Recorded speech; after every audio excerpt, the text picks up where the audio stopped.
Hi, I'm Fiann Ó'Nualláin. Not only do our gardens need continual care over winter, but gardening is a wonderful opportunity for people to get active, get outside and get gardening.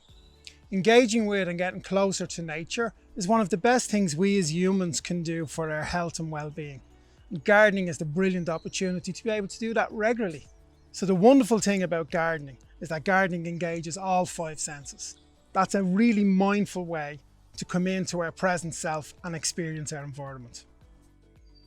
So at this time of the year, some pollinators are in rest and some are newly emerging.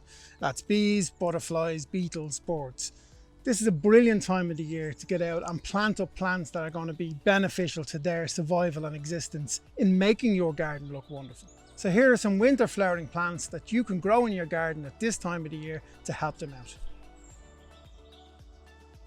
So Hellebores are a great long-lived perennial plant. And here I have a lovely single white flowering variety. And right inside there, that's where the bees go to feed.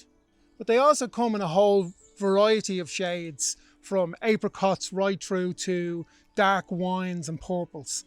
They like a shady spot.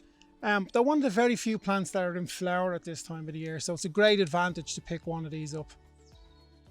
Headers bring life to any garden. They offer colour interest throughout the year and are quite low maintenance. They're also a brilliant plant to attract in bees when they come into flower, just as the bees are early emerging. The best time to plant headers are autumn and early winter. They do like an ericaceous, which is an acidic loving soil. Great in a garden, wonderful in a container.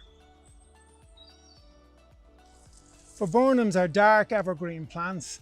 When they bloom, beautiful white flowers that are very attractive to bees, butterflies and other pollinators.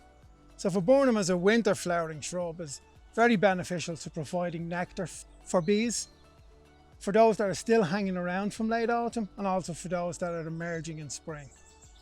So what I love about Viburnum is it makes a beautiful species shrub in your garden, but you can also plant it as a hedge, and your hedge is your protection belt for pollinators and for birds to shelter, to overwinter in and to feast off come spring. So that's it. Don't forget to see our top tip videos and enjoy your garden.